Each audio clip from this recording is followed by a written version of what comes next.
All right, let's just dive right into it.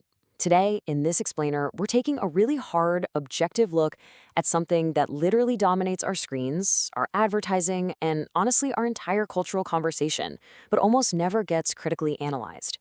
We are dismantling the intense commodification of the bedroom, and we're tackling a surprisingly common, yet almost entirely unspoken, cultural exhaustion. Because society constantly tells us that a life without frequent, earth-shattering sexual encounters is, well, fundamentally incomplete. But what actually happens when the lived reality simply doesn't match up to that relentless marketing? It's a pretty heavy question, right?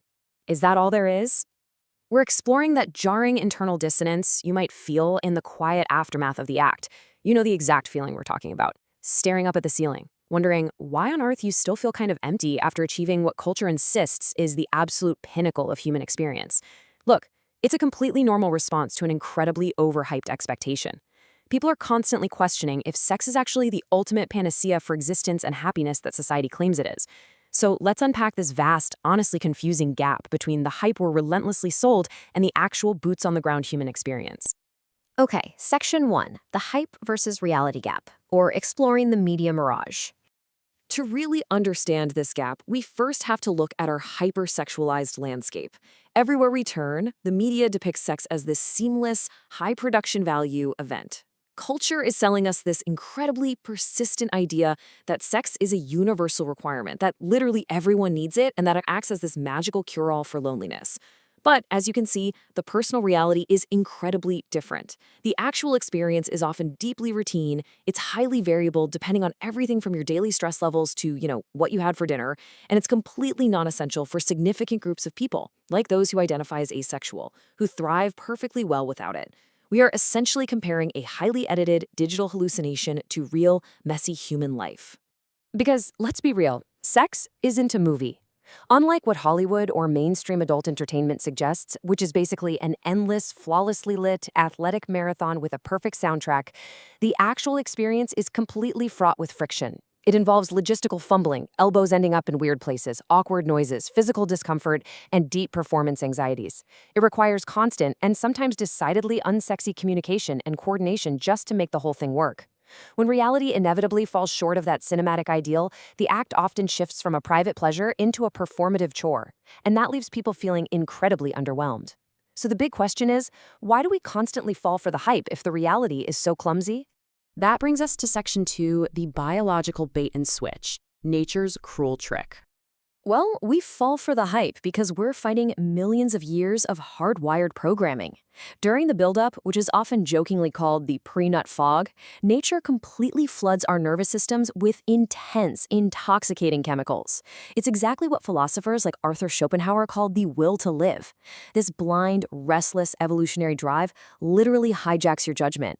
It acts as this incredibly powerful biological override, basically ensuring that the anticipation and the chase feel profoundly meaningful, completely outweighing the actual physical execution of the act itself. Evolution doesn't care about your fulfillment. It cares about babies. Wow, that is a massive reality check, isn't it? It reminds us that evolution just uses our baseline desires to make sure the species persists. It severely overinflates the perceived value of the sexual encounter strictly to get us to reproduce. Evolution is entirely indifferent to whether you feel spiritually hollow, emotionally disconnected, or completely unfulfilled the second it's over. By then, the biological trap has already been sprung. And that naturally brings us to the inevitable crash. Once that biological mission is accomplished, boom, the dopamine and oxytocin levels completely plummet. This rapid drop leaves so many people stranded in what's scientifically known as post-coital tristesse. It's this sudden, sometimes overwhelming sense of emotional emptiness or melancholy. In that stark moment of clarity, as those evolutionary chemicals drain right out of our system, we're just left wondering why on earth we ever expected a permanent emotional high from a temporary, hardwired instinct. Moving right along to Section 3, sex as social currency, and the commodification of the bedroom. Now, beyond the tricks of our biology, we really have to look at what culture has done to the act. Society has taken a basic biological function and weaponized it, completely turning intimacy into a twisted measure of self-worth and, very often, masculinity. We frame sex as a conquest, right? A trophy to be won. It's become this completely false marker of power and success. But when intimacy becomes a status symbol or a competitive performance, it induces massive anxiety and rapidly erodes any genuine trust between partners. Plus, for anyone with a naturally low libido, this constant cultural pressure is just incredibly alienating. Ultimately, treating sex as social currency strips away any of the genuine enjoyment, turning the whole thing into a stressful chore for performative validation instead of an act of authentic connection. Which leads us to Section 4, the intimacy misconception, the false shortcut to connection. This weaponization of sex leads directly to one of the most painful miscalculations we make in modern relationships. We try to use a purely physical act to cure our deep existential loneliness.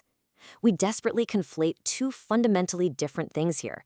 Look at the separation. On one side, you have sexual access, and on the other, emotional intimacy.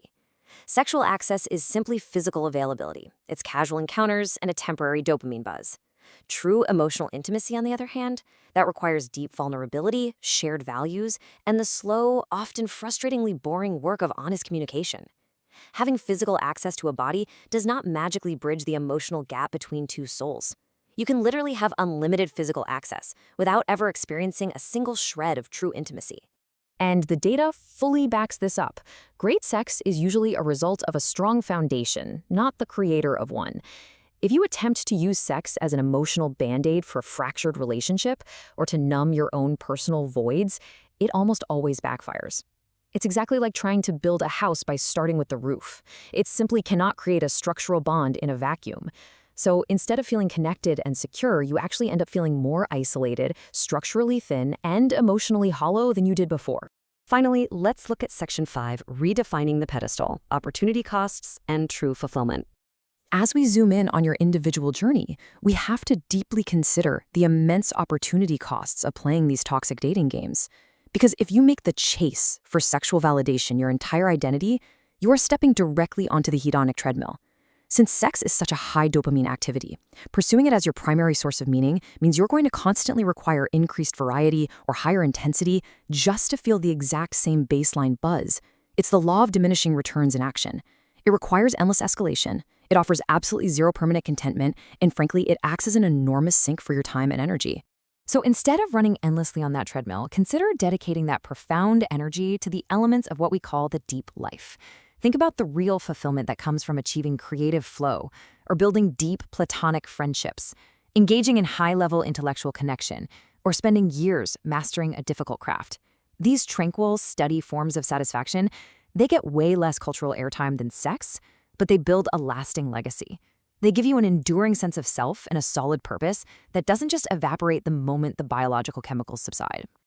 Now, the absolutely crucial point to take away from all of this explainer is that sex isn't necessarily bad. When it's mutually respectful, safe, and connected, it's a wonderful way to bond, for sure. But it is dangerously over-leveraged in our modern culture. Lowering the pedestal doesn't mean you have to give up physical affection or go become a monk. It simply means we stop demanding that a basic biological bonding mechanism solve our deepest, most complex existential problems. We just need to stop treating a temporary dopamine hit as a panacea for the human condition. I want to leave you with this thought to reflect on today. As you navigate our incredibly hyper-sexualized world, take a step back and honestly evaluate where your true energy belongs. What passions, what deep friendships, or ambitious goals have you put on the back burner just because culture relentlessly told you that your worth was tied to the chase?